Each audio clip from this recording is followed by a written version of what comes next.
You're listening to Curiosity Invited with David Bryan here on LA Talk Radio.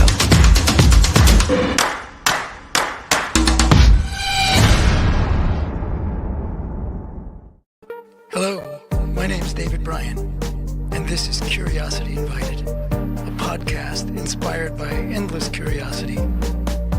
Tune in for an open-minded conversation about interesting and important things. Well, welcome everybody. Welcome to Curiosity Invited. My name is David Bryan, and I have the great pleasure today of speaking with Roger McDaniel. That name may, or depending upon where you are, that name may or may not be familiar to you. It was not familiar to me until about a month ago. I went to a panel or conversation with Roger McDaniel, for that other fellow on the screen, and Alan and Pete Simpson. Alan Simpson, former senator, U.S. Senator from Wyoming, and Pete Simpson. I think he was also in the legislature. Yes, right? But he was a historian by trade. Yeah, and it was quite interesting and fun. And Roger has graciously agreed to come on the podcast. And Roger is many things, or has been many things, may be many things, and but at that talk where I first came into contact with him, he is an author of several books. You can tell us how many, and the one that the most recent one, and the one he was speaking about and from was this one, Profiles in Courage, the title of which might be familiar. Profiles in Courage was the title of JFK's. It wasn't an autobiography. It was a book he wrote way back when he was. I guess he was running for president or had just become president and won the Pulitzer for it, I think. he did. He wrote it in 1956. Oh, so much before. Ahead of 1960, but he had plans to become president. Yes, and this book was part of that. Yeah. Well, it worked. Yeah, it worked. Yeah. So why that title? Well, it's all the full title is Profiles in Courage, Standing Against the Wyoming Wind. So first of all, welcome, Roger, and thank you for doing this. I appreciate it. And if I get to call you Roger, right? I don't have to call you something else. No, please do. Roger's good. Okay. Happy to be with you. Yeah. So why that title, and why the book? Well, a couple of things. The title does, as you said, come from John Kennedy's book, which I read when I was in junior high school and loved it. And over the years have reread it numerous times. And the last time I did, I said to myself, there really is a Wyoming book that could be written with that same title. And the Standing Against the Wyoming Wind is a reflection on the famous Wyoming winds that have blown strong across the Rocky Mountains for millennia. Yeah. I note James Michener's book, Centennial, how in that first chapter, he has this marvelous geologic lesson. And part of it is the way in which the Rocky Mountains were formed by those incessant strong winds. Mm-hmm. And so I make the point at the outset of the book that it's the Wyoming political winds that have also formed our state. Yeah. And so the idea of the book was to identify people in the history of the state who have exhibited extraordinary courage standing against the Wyoming winds, which typically have blown strongest against racial and ethnic minorities and women. And so that's the genesis of the book. Mm-hmm. And those winds, at least the point you make here, I think the winds tend to blow, well, still do. They don't just tend, right? They blow hard and powerfully and fast to the right. And this is a long-term phenomenon, which I wasn't aware of. My before moving here, my contact with Wyoming was driving through and periodically and appreciating it, but not during the unexpected hailstorm when you get a flat tire and it's like, wait, it was just sunny. What happened? Yeah, that's right. And the winds were unbelievable, actually. Yeah. But what do you have a story for why are they blowing to the right? And why have they often been blowing to the right? Well, that is an interesting story, and one of the things that I tried to accomplish in the book was to tell more than the stories of 13 people and groups of people who have exhibited courage. But if somebody reads the book, I wanted them to come away with an understanding of why we are where we are. And so the book ends with a discussion of Liz Cheney and the courage that she showed in taking the stand that she did against Donald Trump in the wake of the January 6th insurrection. But you can't understand how significant that was unless you understand the way in which the winds have blown since territorial days. And that history begins with the territorial legislature famously granting women the right to vote, for which Wyoming claims to be the equality state. Yes. But the part of the story that is told in the book that is most often overlooked is that a year after granting women the right to vote, they tried to repeal it. Yeah, that was not a good idea. What was that? What were we thinking? Exactly, and they passed it through both houses of the legislature, the repeal. Yeah, but the governor vetoed it, and his veto was upheld by one vote. And then a few years later, we get to 1890 and statehood and the Wyoming Constitutional Convention, which spent a great deal of time debating whether or not women whether this had been a good idea, and came close then to repealing the right to vote for women, and in fact imposed a literacy requirement aimed at the former slaves, some of whom were coming into Wyoming. And the concern expressed by delegates to the convention was that they will ruin Wyoming like they've ruined the South. Right. And that we can't allow them to vote. Right. And it was a literacy requirement that remained in the Constitution until the Voting Rights Act of 1960. Yeah. So the book tries to recount that in that entire political history, so that people have a sense that what we're experiencing today isn't new. It's trajectory. Is it your sense, from what you know both about Wyoming and the rest of let's just stick with the United States, the rest of the country, maybe the rest of the world, I'm not sure, that there is a tendency that it is more, that it is historically more conservative in Wyoming than elsewhere, not everywhere, but elsewhere. And do you have a clue about why that is? Like, why? What is it about? I mean, is it the terrain? Is it that why have the folks who have drifted here and settled here and love it here leaned in that direction where people elsewhere, that's not been the case? Well, I think that it is maybe the answer is found in analyzing what it was in the early days, when people are moving west. Not very many people stopped in Wyoming. Right, exactly. Why stop here? But there's got to be a psychology about those who did. Those who stopped in the barren plains of Sweetwater County around Rock Springs, for example, who didn't go on to the Great Salt Lake Valley, right, and the fertile lands of Utah, but said, I'm going to make my home in this barren land that gets 6 inches of rain a year, and you can't feed a cow on 10 acres of land, and there's in some sense that wanting to be alone, not wanting to be a part of the rest of the world. and that country allowed them to do that, and that really has been a part of the psychological makeup of the state ever since. That's People remarkable, really. people don't like the outside. They don't want to be a part of what the rest of the country is doing. Right.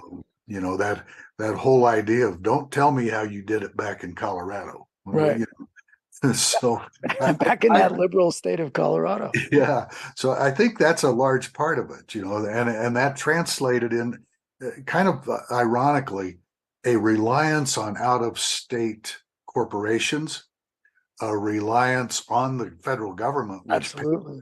pays a good chunk of our budget, and yet this sense that we don't want to be a part of that. Right.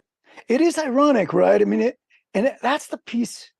And by the way, let me just say at the front, I really enjoyed reading the book, and I've now had so many conversations and arguments with you in my mind about the book, about the title of the book, about, is it courage, is it discernment, is it determination and not courage? I mean, it's really it's been a very rich and disturbing venture. So thank you, really, thank you. There is a certain way in which that many of the solutions to the challenges of being in Wyoming, the geological challenges, the life challenges of being in Wyoming, are simple. And I don't mean easy, but they're simple, right? I mean, what do you do to stand against the physical wind, that brutal physical wind? Well, you need a sturdy structure, and we can argue about which is the sturdiest, and you need to face it in the right way, and that's it. And that's what you need, right? I mean, that's what you need to do. And so that, and I think, so much of the world complicates some things, the solution to which are obvious right there, right in front of you. And there's a certain, I've noticed here among the people that I met, there's a certain pride in, and I think well-founded pride in seeing through the BS and the unnecessary complications of things, and seeing the simple, straightforward solution. Not that it's easy to accomplish, but we know what's required. And here's my bad psychology, or my bad speculation. Is there a tendency to then start to believe that all situations, all puzzles, all challenges have simple solutions if we would just follow them, and the sometimes sort of crazy making unwillingness to consider that, like, yes, but some things are complex, right? I mean, some things, there is no easy answer. There is no straightforward answer. There are so many things to take into account.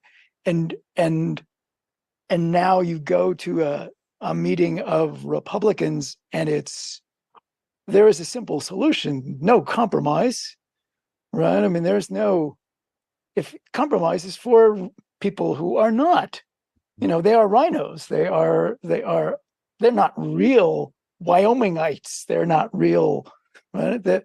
Because we do the right thing, and we do it. And I wonder if if there really is that somehow connection to that. And then another argument I have with you is like, so is there a solution? Is there a solution to all of this? And, I kept wanting, I read your book and felt at the end very much like like I would feel when I read Howard Zinn, my favorite,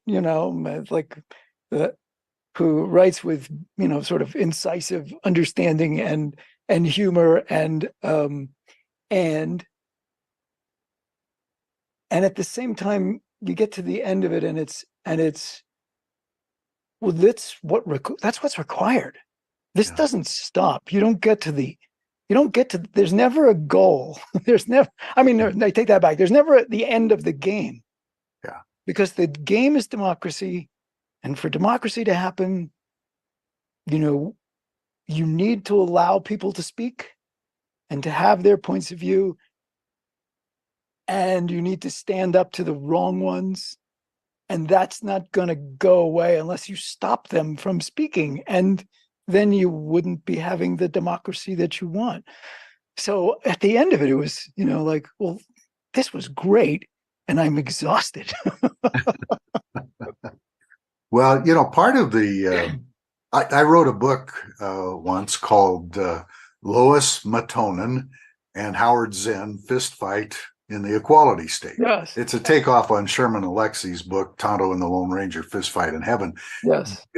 But it was a Howard Zinn's sort of look at Wyoming through the eyes of a woman whose grandparents were Finnish immigrants who came here in the late 1800s and worked in poverty for the Union Pacific Railroad, which is part of that interesting phenomenon of how many generations of people have been virtually impoverished while working full-time for large out-of-state corporations, while rejecting labor unions. So there's that.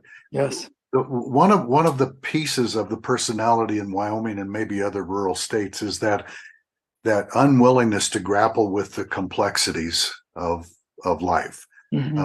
And we see it today in the issues about banning certain library books and penalizing transgender people, and this unwillingness to grapple with the complexities of gender and just say, no, there's a man and a woman, and that's it.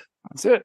It says in the Bible, God created man and woman, and so that sense that people really are more comfortable if things are clear, if they're black and white, and if they start to become gray, we just don't want to grapple with the science. Well, and that I think fits right in with what you raised, the numbers of things you have to ignore to think that it's so simple. Like, you have to ignore that, wait, you're getting a big chunk of your budget from the feds, or this is a big corporation that you're working for. It's that, that it became a meme during one of the Trump elections, government needs to keep their hands off my Medicare and Social Security. Well, hold on, wait a second.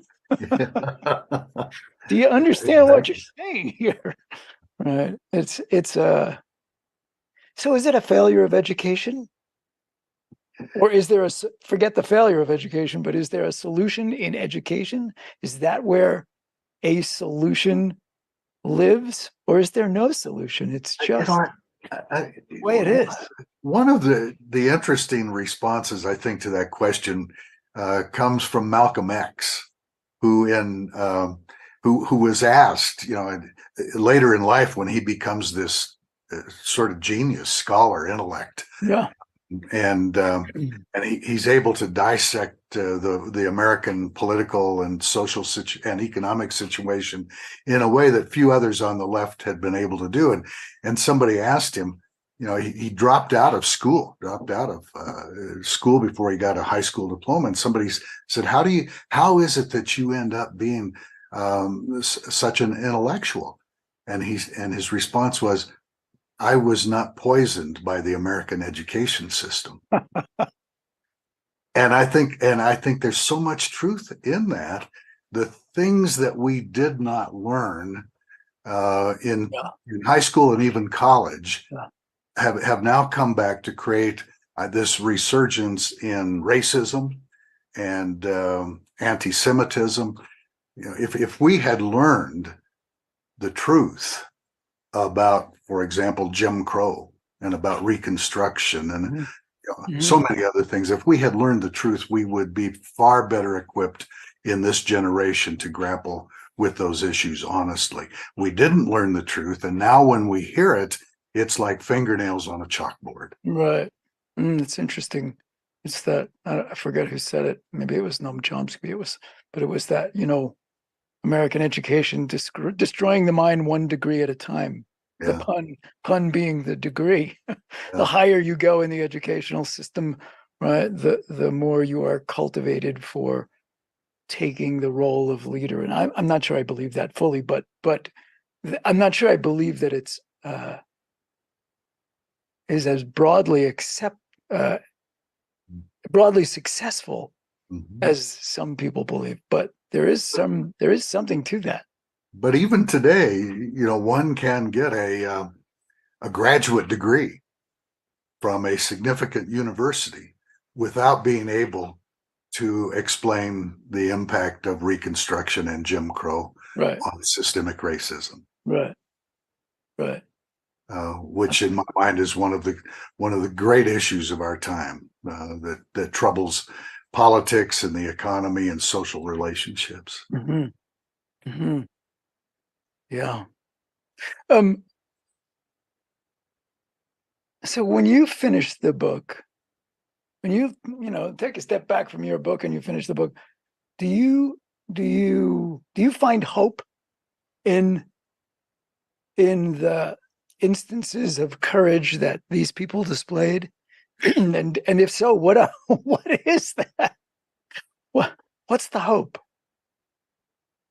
I'm a theologian, Yes.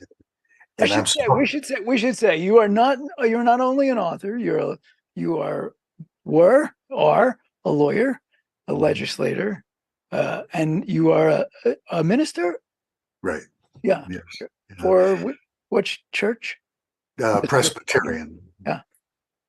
and so I'm in the business of hope, Yeah. and yet when I'm asked where do you find hope, it's hard to identify Mm. that today. I Mhm. mean, when you look at what is going on, around the country now, the increase in anti-Semitism and hate crimes and the attacks on trans people and the LGBTQ community, and the resurgence in racism and the Trump effect. And I look at the 2020 election. After 4 years, people saw what this guy was all about, and more people voted for him than they did the first time. Yeah. And Yes. and so it's difficult to find, but we have to find it in the heroism of some people who are willing to, as I use the metaphor in the book, stand against the wind. And it's and that happens with such infrequency that they ought to have a book written about them, or at least a chapter of a book. They stand out. When were you in the legislature, and what was the scene then? I was in the legislature from 1971 to 1981, and that was sort of a lull in the extreme conservatism of the state that it was exhibited, in the beginning and on into the days of the Klan and McCarthyism and the John Birch Society and the 70s. When you look at the 70s, and a broad range of the Western and Midwestern states, there were iconic liberals, for example, in the Senate and in governors. George McGovern and Right. Gary Hart. Nebraska had, Montana had renowned liberals. So there was that period of sort of a lull in the frontier states or the Western states, that gradually was eroded by this sense that even the Republicans had become too moderate. And in Wyoming, the purity movement began in the 80s, when a group of Republicans decided they really needed to figure out how to purge their own party of these rhinos. Right. So I was in the legislature at a time when there was this sort of live and let live sense. So we didn't pass anti-abortion bills. We didn't discuss the LGBTQ issues at all. We passed landmark environmental legislation. Were you a Republican or a Democrat? Democrat. You're a Democrat, and there were more of you, and people regularly collaborated, Republicans and Democrats, right? Yeah, partisanship was it existed, but not so that it interfered with passing helpful laws. In my last term in the House, we had an equal number of Democrats and Republicans in the Senate, and the Democrats were 2 votes short of a majority in the House. Wow. And while that was rare, it was never anything like today. Yeah. Today we have 101 legislators, and all but 9 of them are Republicans. And among the and these are the kinds of extremist conservative Republicans that the party has been aiming at electing for a long time. So it's altogether different environment. Yeah, and they have the news slash, well, I don't want to call it news. The media situation has changed so dramatically that you really and the inclination for people to self-silo, right? I'm going to listen to what I want to listen to, and what I want to listen to is what makes me nod my head and get riled up, and but the Fox News situation is remarkable. Yeah. Right? I mean, there's a ton of evidence that they're putting out stuff that they know to be false. Yeah. And yet, okay, so Tucker Carlson, doesn't do it over here, he does it over there. But you still have Sean Hannity and Ingram. It's like Ingram, and it's wild. It's really it's a wacky world in that way. It is. And it helps to churn that situation where people don't have to even try to. Is there a rational kernel? Yeah. Yeah, when I was in high school, I had a wonderful teacher named Nick Brightweiser, who in the 10th grade, Nick taught us from Eric Fromm's book, Escape from Freedom. And of course, that book was way over 10th graders' heads, but we grappled with it. And I said, you must have gone to the genius school.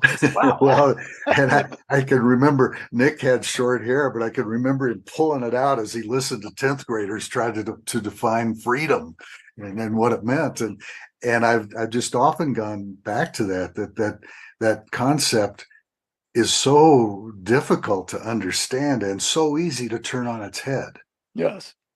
Freedom now becomes discriminating against trans people. Right. Banning books. We have a group called Moms for Liberty.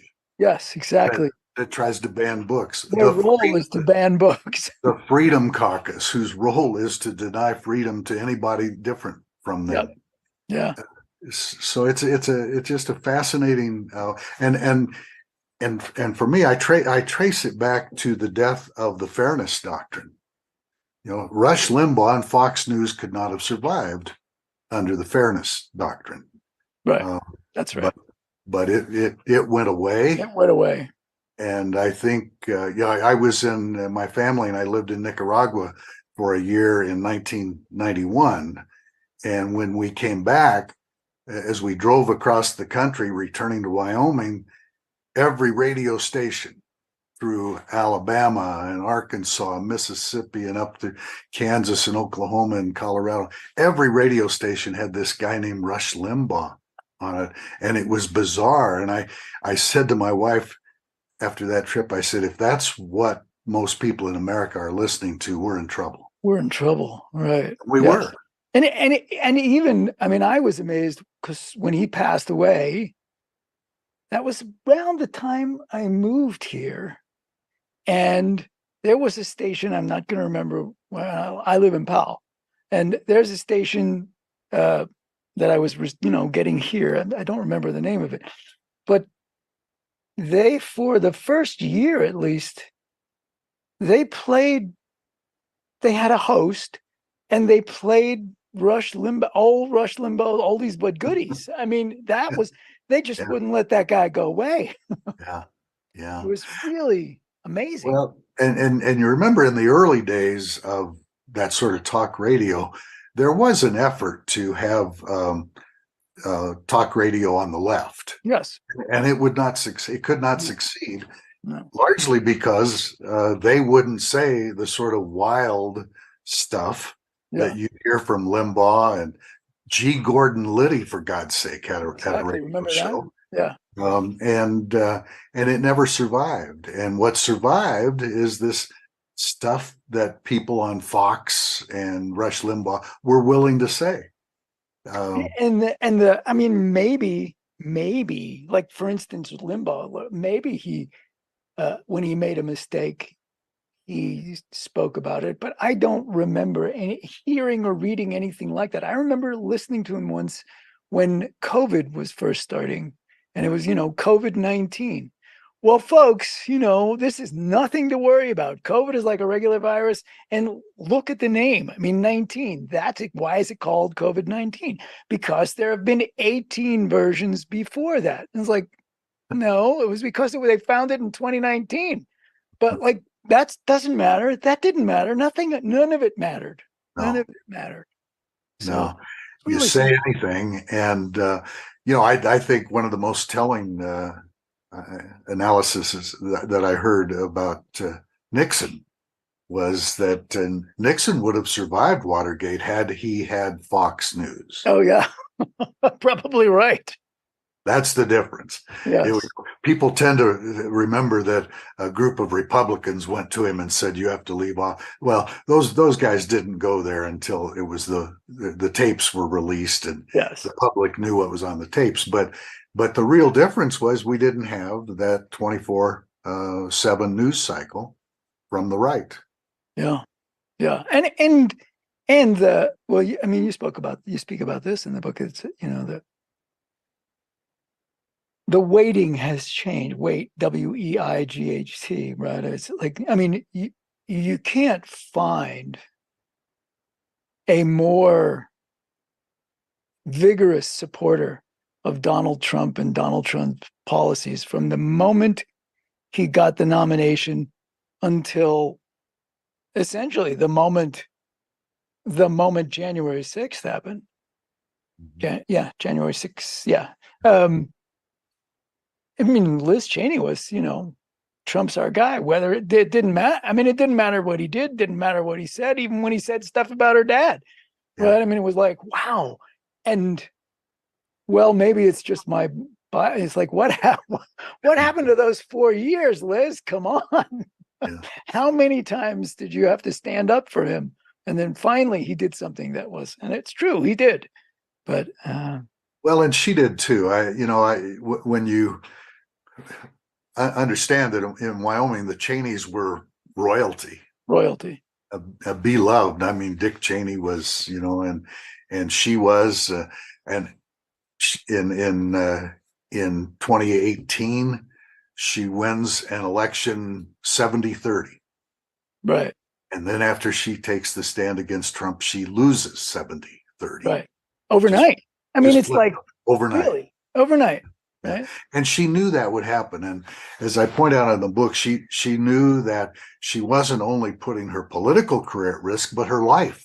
I mean, the death threats that the genuine death threats were so ubiquitous that she wasn't allowed to campaign in a normal way. She could not say, "I will be in Powell next Monday afternoon to meet with town hall meeting." She could say afterward, "I was in Powell." I was there. Yes. But she couldn't tell people where she was going to be because the death threats were so serious. So she knew that would be the result. She had seen it happen previously. And one of the interesting things that I found in the research for the book that I hadn't realized just living through it was that the first time Donald Trump comes up with this, "If I lost, it was because they cheated," was in Wyoming. Yes. When he lost the Republican convention vote in 2016 to Ted Cruz. And he said, "Oh, they're, Wyoming, they're corrupt. They expect payoffs, and I wasn't willing to pay them off. And so I lost because they cheated." There he is. And Wyoming Republicans just, They love him. well, oh, yeah, after he got the nomination, Liz Cheney talked about Trump in 2020 the way she talked about Hillary in 2016. Right. Exactly. What a crook. And so Yep. but I voted for Liz. So did I. So did I. And I really was impressed with the courage it took. Not many other Republicans were able to do that, even in the face of January 6th. Right. Momentarily there were a couple, but their backbone quickly Well, shriveled. I do want to believe it was about that. I mean, it was about integrity. There were certain things that mattered, and she would not overlook them. And so, and again, I just kept finding myself thinking, wait, I'm voting for Liz Cheney. This is the Liz Cheney that for so many years wanted to do things and did things that just were abhorrent to me.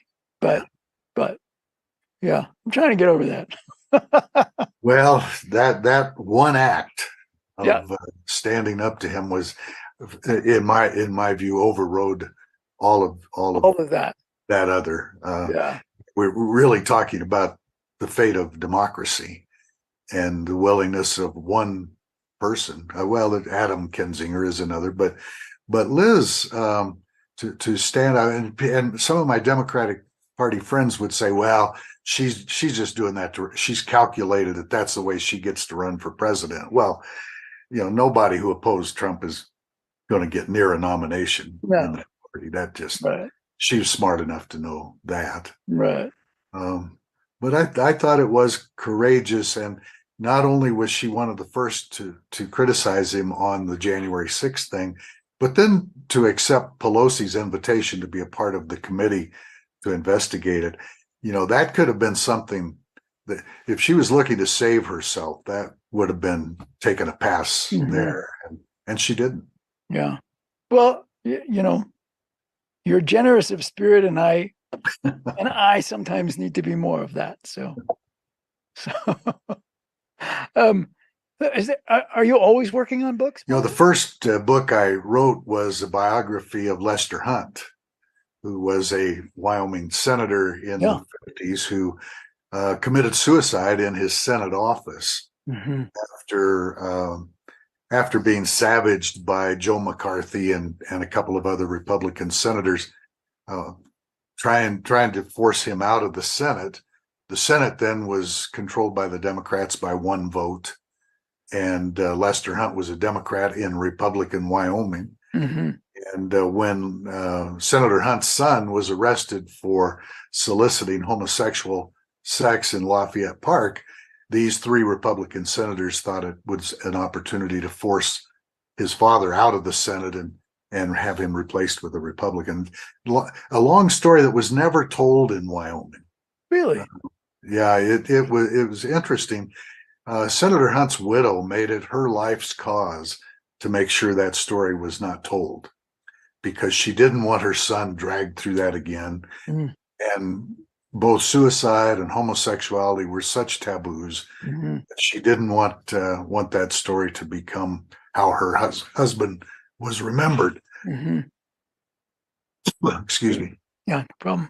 And I'd been in politics for many, many years and never heard that. I worked for Congressman Roncalio on his congressional staff, and the most he ever said about it was, they treated Lester Hunt very badly. But the story of the suicide and his son was just never told. And so after I left my full-time job at the state of Wyoming, one day I got a friend request on Facebook from Lester Hunt Jr. Really? And we started talking, and I said to him, somebody really needs to write your father's biography. And he said, well, why don't you do that? And I thought, well, I've never read a book, never wrote a book, never planned on doing that. And so he said, come on out to Chicago and let's talk about it. So I spent a week with him, at his home. Remarkable man, very close confidant with Saul Alinsky. They worked Oh, no together. kidding. And in Saul Alinsky's autobiography, he credits Lester Hunt Jr. with being the key to his organizational work in Chicago. Very fascinating fellow. And he said to me, "Look, if you'll write the book, I'll be honest about whatever question you have." And so I did it. Oh, And that's something. when I wrote that book, I never planned on writing books. I just wanted to tell that story. And one of the really remarkable things about it is that Buddy, they called him, Junior, Lester Hunt Jr. Buddy always, I said to him, "How did you get through this, your father's suicide?" And he said, "Years of psychological therapy." Mm-hmm. He assumed that he was the reason. It was the cause, right? And had no idea that there had been this blackmail, this brutality for a year that they visited upon his father before he took his life. And after he read the book, he called me to say, "Thank you. Now I understand. It wasn't me." Mm. And that was Oh my God, that's just a remarkable moment. Yeah, both for him and for you. I Oh mean, yeah. what a wonderful gift to him. Oh my Yeah. God. Yeah. And the research comes. So, are you a historian by training? I mean, where do you? Oh No, no, good for you. I joke. The head of the history department at the University of Wyoming referred to me once as a citizen historian. was that a compliment or? Well, I took that to mean that if I make a mistake, it's okay. It's all right. But don't give up your day job. That's right. That's right. It's funny. That's really funny. Are you working on one now? No, that at the end of each one, I've said that's probably it. But an idea comes along that becomes compelling, and so, well, I write for the last almost 13 years. I've written a weekly column for the Cheyenne newspaper, and so and about 600 sermons over that. So Wow. writing is really Writing is kind of what I do, and enjoy doing that. And I write a column that is far left of center for Wyoming, and I figure that. And how much hate mail do you get? Well, my fair share. I'm disappointed when a column doesn't generate some response, but I got to recalibrate. But living in Wyoming is a little easier when you can tweak them now and then. Yeah. And this, over the years, I mean, because it is such a interesting place, let's put it that way. Did you ever fear for your well-being or family's well-being because of the stances you took or the policies you tried to promote? Well, I'll tell you a funny story in response to that. One night, about 11 o'clock, the doorbell rang, and I opened the door, and there were 3 policemen on my porch. And I said, "What's going on?" And one of them said, "Well, we have reason to believe that somebody wants to do harm to you, and so we're patrolling the neighborhood, and we wanted you to know why the patrol car was out front." And I said, "Well, what's going on?" He said, "Well, there was a Facebook threat that somebody wanted to hurt you." And so I started looking around at it. And what I found was that there was a fellow in Casper, Wyoming, whose name was McDaniel, who talks about his membership in Antifa, and as a result ends up in these bizarre Facebook arguments. And one night somebody on Facebook said, "If I knew where you lived, I'd come beat the hell out of you." And somebody said, "Well, he lives at," and gave my address. Oh my God. and I turned to my wife, who always worries that someday at the supermarket somebody's going to come up and punch me. I said, "Now, wouldn't that be the greatest irony, that I would get beaten up by accident?" Right. Yeah, exactly. For all the things I didn't do. Yeah, it wasn't me. There was one threat that rose to the level that we involved law enforcement, but usually it's just quite a bit of the response I get is constructive, but some of it is pretty vitriolic Right. and mean spirited. But only one time in all those years has it risen to a point where we really were concerned. Mhm. And it occurs to me, courage is obviously important to you. Has Mhm. it has it always been has it always been that way? No, you know, I have to admit, in my early political days, I compromised on a lot of things that I wouldn't compromise on now. But I think, compromise uh, because you quote lack the nerve, or because it was a way of getting something done? well, maybe both, Mm. but you know, I recall early when I first ran for the legislature, I was 21 years old, Oh well. and I took a pro-life position on abortion, and then during a debate in the House of Representatives, one of my colleagues stood up and tearfully told a story about a situation he and his wife confronted when there was a late term medical diagnosis that the child would be born with certain deformities that would mean a short life filled with pain, Mm. and how they opted for abortion. And I remember the story today with chills, and said I can never vote to stop somebody in that situation from making the decision.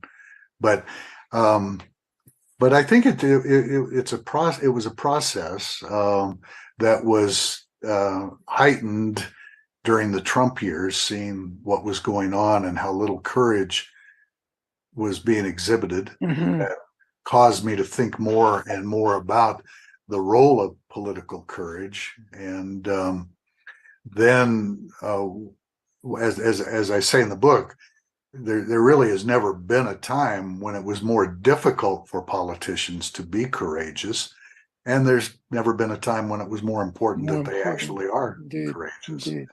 And I think, I think not enough credit is the willingness, and for politicians to do this publicly, but the willingness to see something you didn't see before and change your mind.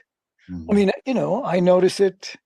We all notice it, probably. Certainly, those of us married, right? I notice it in arguments or conversations or disagreements with my wife, and that moment where you realize she's right, Yeah, and how how long the pause between that realization and saying, you're right, and I'm yeah, sorry, and I yeah, didn't see it, and so, but there is and I think for politicians, because they are so in the public eye, and their positions are what matters, uh, to be able to say, I made a mistake, is an amazing act of courage in some ways, because you really do risk your career, you risk whatever counts as, I guess, the embarrassment of, as your hair gets this more and more our yeah, color, embarrassment is less and less relevant.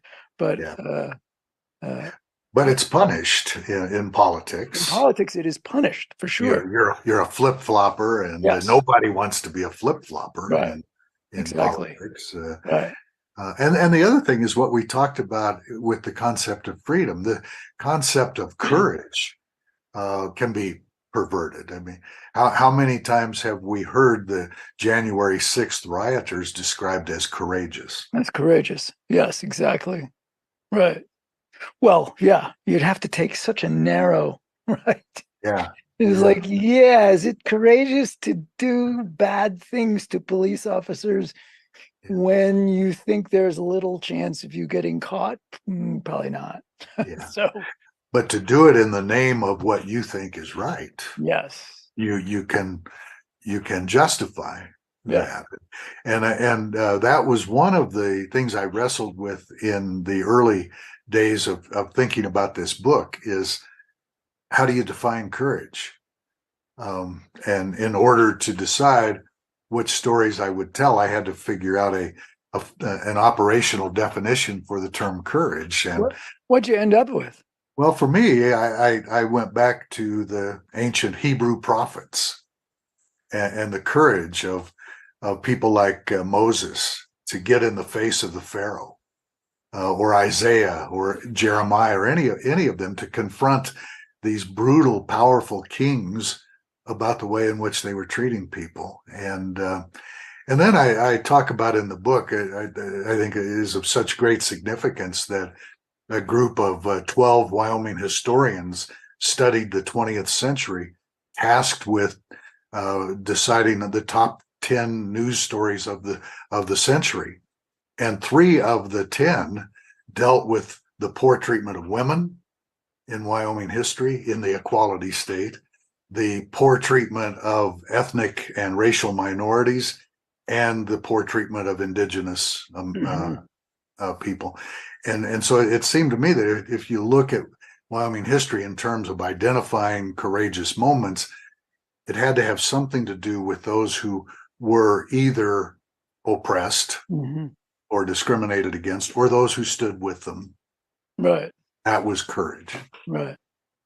That's interesting. Yeah. Yeah. There has to be a danger, which is one of those things. And I don't want to keep bashing Liz, but it was one of those things where it gave me pause. There's a way in which many people that you speak about in the book, very courageous acts. And I definitely understand the way in which Liz's actions were courageous. And, without a life in politics, at the very least, Liz would walk from her office in Washington to a wonderful job at a major university, or at least a think tank. So is there a loss? Well, sure. If you want to do this and you can't do this, yes, for sure. And the people who used to be your allies, like Hageman, suddenly they're, maybe that and it matters. But how much loss will you suffer from a certain perspective? Not very much at all, right? And the Cheney name had already fallen from grace a bit, at least. So, yes. Well, that's a good observation on your part. All of the other stories in the book are of people who, to a great extent, exhibited courage throughout much of their life. Liz exhibited courage at one moment, a defining moment, I think. Defining moment. I agree. In American history. Yes. Yeah. And she did it in a way that was so inconsistent with what she had always been and what her father had always been, that it was ultimately so jarring to her Republican friends. I think people talk about whether she'll run for president and whatever she might do. I think she'll become largely irrelevant now. Right.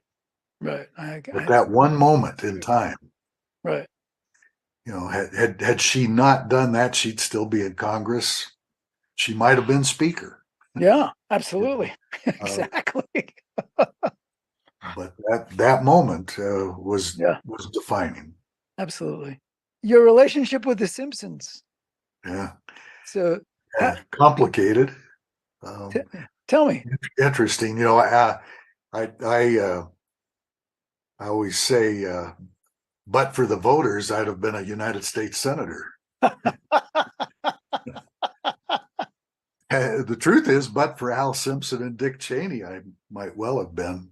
I ran in 1982 against a fellow named Malcolm Wallop, who was the incumbent. And as Al Simpson told the story to the audience in Cody, and in Cody when we were on the book tour, Yeah.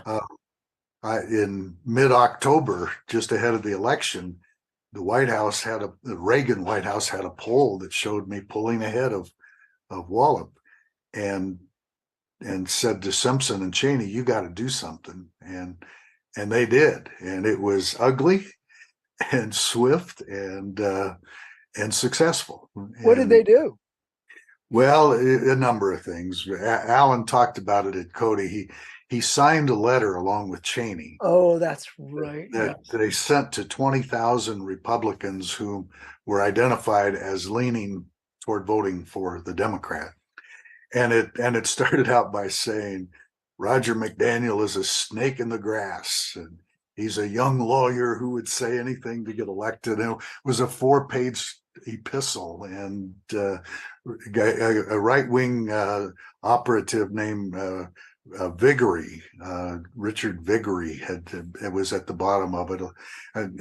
But in any event, this, and then they did this television commercial where Al said, "Oh, Dick, something evil has happened in this campaign, and this McDaniel, I don't want to serve with him in the Senate." And so it was really, really ugly. And as I said, it was successful. And for a long time, Alan made overtures to apologize. And eventually I decided, there is a statute of limitations on this stuff. And I'm in the forgiveness business. And so we reestablished our friendship, and he wrote the foreword for the first book I wrote about Lester. And now, we had been friends before the 82 campaign, and became friends again. That's an ugly game you were in. Yeah, it was really ugly, but not near so ugly as it has become since. Yeah.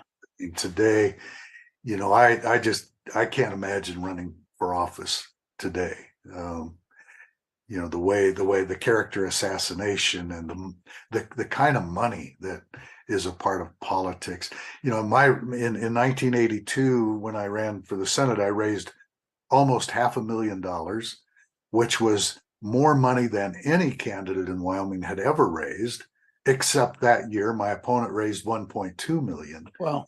And it really was the opening of the door in Wyoming politics for huge amounts of money and sophisticated media like we had never seen before. And I think it was a watershed election. Wow. But it was such a different time. And you look at the makeup of the Senate back then, and one of the offshoots of that campaign was a friendship I developed with Gary Hart, and then the way in which he got eaten up with that extramarital affair, which seems so tame today. I mean, today we've got a man who could get reelected president who was making hush payments to a porn star. Right. And the Republicans, the family values crowd, saying, what the heck? Come on. Yeah, He's basically a good man, right? Really? Which parts am I missing? It is remarkable that I mean, this is banal at this point, but that there are that many people who supported and support this fellow who, I mean, you have to do enormous gymnastics to not end up thinking this is really not a good human being.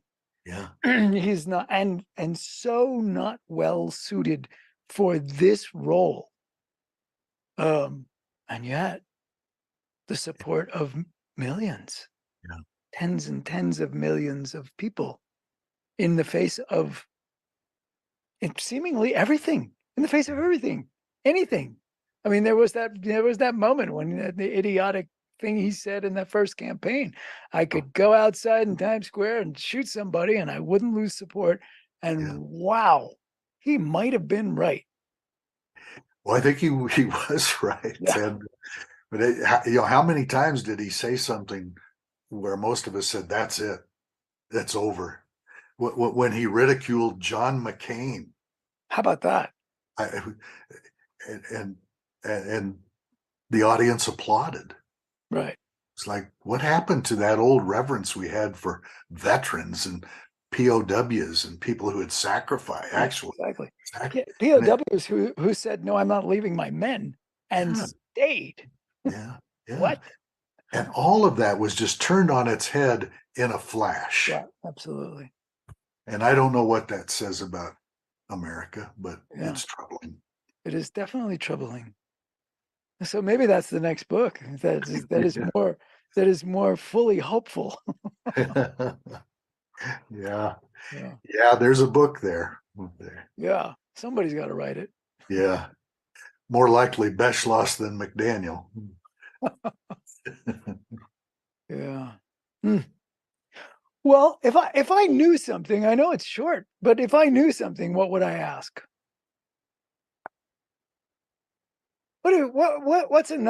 What's something you would like tossed over the plate that you really want to talk about that I haven't just we've steered it in some other direction. Well, I think we've done pretty well. We've I covered thought so a too. lot. Yeah. You remember you sure you do. You're a lawyer. Remember the Skokie case? Hell yes. Right? Yeah. I mean, so, I'm Jewish by birth.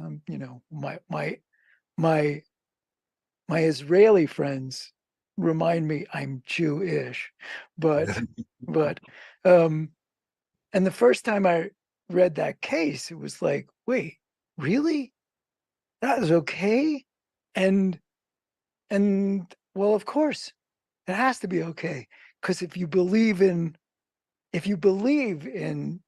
free speech and democracy, it has to be for ideas you disagree with. It just has to be, right? I mean, like, Hitler was it for free speech for ideas he agreed with. I mean, there's nothing to that. And so you know there's that we're confronted with this choice. How do we shut that down? Well, you don't shut that down. You speak against it. You come up with you point out its mistakes. But boy, when there's nobody listening or no sense that the people who are listening can be persuaded by anything, then it feels like a war. Then you go from conversations about discourse and politics to battles to, it really is what's left after that. That's, that I'm not sure that's a world I want to live in. Well, but it may be the world that we're in. I often write about in my column, how do you have a civil conversation today? With the overpowering of like Fox News and Right. and worse. Oh, yeah. How do you have a civil conversation with people who believe that what happened on January 6th were like tourists strolling through the Capitol building? And then you say, well, maybe you can't have a civil conversation. Maybe you just win elections. Well, that's not working real well yet. No. And so I think that the next path is overpowering them, maybe politically, but how do you overpower the folks who are willing to invade the Capitol building to stop votes from being counted? Right. How do you overpower people who turn the Electoral College into a playground for their own interests? Mm-hmm. These are challenging times and may redefine courage. And I had this experience in Cody. I was walking, and we were in the middle of COVID, sort of. I mean, if COVID existed in Wyoming, we were in the middle of COVID, and the signs were still up, and the people who worked in the grocery store and the supermarket had to wear masks. Most of them did. Some of them actually even wore them properly. But so I'm walking into Albertsons and I'm putting my mask on, and a fellow is walking out. Excuse me. And he walks up to me, and he wasn't hostile, but he was close. And he said, you really shouldn't wear that. You're just living in fear. And in my mind and on the tip of my tongue was something that I chose not to say, which was, really, I'm living in fear. What are all these fucking guns about? Because he had one. Yeah. So I didn't say it, but there was a way in which, like, how do you have those conversations? Can you have those conversations? And I think I think it's the question is so much different for Black and brown people and immigrants and refugees and trans people, because the attempt there is to try to find a way to have a civil conversation with people who think you have no right to exist. Exactly. It's not an academic argument. Right. Exactly. And how do you get that? How do you tame that conversation? Mm-hmm. Mm-hmm.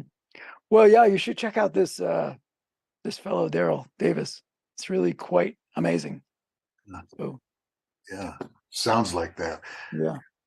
Good. Well, Roger McDaniel, I'm so pleased to have been able to speak with you. And I hope we got to places that were interesting for both of us. They certainly were for me. And I hope you write a next book. And and I hope it's about where in these days do you find hope, given that you're in the business. So, well, this has been fun. I've enjoyed this dialogue. Yeah. You're listening to Curiosity Invited with David Bryan here on LA Talk Radio.